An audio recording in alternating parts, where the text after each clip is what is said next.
So this is part 2 of our Ladybeetle presentation.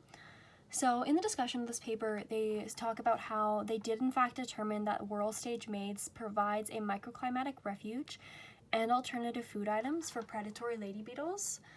They found this in part due to the fact that the inside of the whorl moderated temperatures and increased free water availability.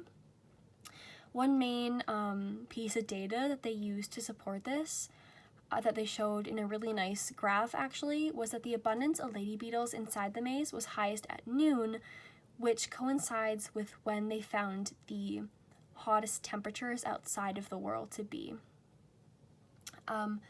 They also found that population numbers increased in early July along with favorable microclimatic conditions inside the plant, as well as ladybeetle abundance increased with aphid abundance from August onward. These 2 points were specifically important to their discussion because for conservation biological control, you want to have favorable conditions, habitat conditions, in this case a refuge, for your predator. And of course that was ladybeetles in this study. So when the aphid population is increasing and at its highest, you of course would want the ladybeetle population to be large as well to help mitigate the effects that the aphids are having on the crops. So if the plant is in fact providing a good refuge for these ladybeetles, you're going to be increasing their overall fitness and therefore increasing their foraging behavior, and theoretically from there should be increasing their ability to provide CBC. So that's kind of how they determined that the establishment of maize in and around other crops can potentially enhance ladybeetle CBC. Now we did have a couple critiques of this paper. The first is pretty general, and it stems from these 2 assumptions that they made, and they were very clear that these were assumptions. The first being microclimatic conditions outside of the maze inflict stress on feeding behavior, influencing ladybeetles to use inside the maze as a refuge. And the second being that the abundance of ladybeetles inside the whorl will lead to increased foraging on aphids. Now our main kind of issue or critique of this was that there was no specific data that they found from the study, and there was also no references to past research or data to back up these claims. And now if they weren't going to test these assumptions through their controls, and they didn't have any hard data to back it up, we weren't specifically sure or convinced that these assumptions could be necessarily trusted.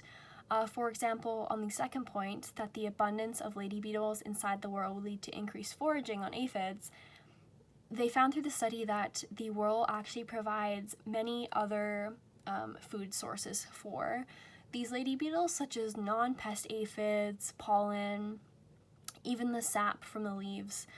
So it's hard to assume, at least in our eyes, based on the fact that there's no data, that an increased abundance of ladybeetles is for sure going to mean an increased amount of foraging on the pest aphids, which is the main point of the CBC control, of course. More specifically, we wondered how applicable would this data be in other parts of the world, so Canada versus China, for example. Now, farming practices in China are very different from the States, as Jana stated in this study.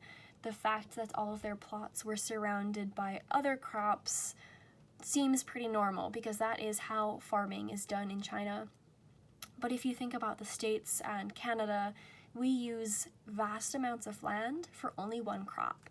And that kind of control wasn't tested in this study, so we weren't too sure, or it did raise the question of how this data would be transferable to other areas of the world if we also wanted to use ladybeetles and whorl stage maize for CBC. We also critiqued the lack of controls in the commercial plots. We did like how this showed the complexity of the real world, which we are of course always trying to understand to the best of our ability, but in a study like this it was difficult because it didn't rule out other causes for ladybeetle numbers for different locations.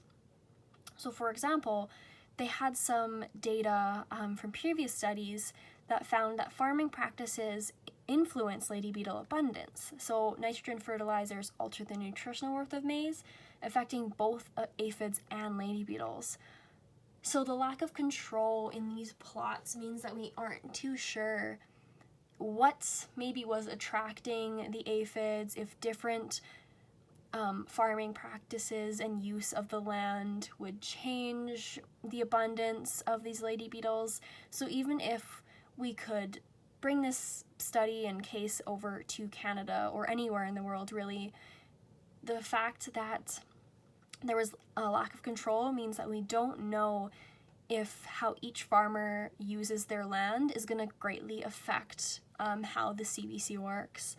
And lastly, we just kind of thought there should be some more research, since they failed to determine the optimal spatial distribution and suitable seasonal planting arrangements with other crops, which of course, with the lack of control, would be pretty important to know. And in conclusion, for this particular area in China, it was determined that world stage maize does provide a microclimatic refuge by moderating temperatures and increasing water availability.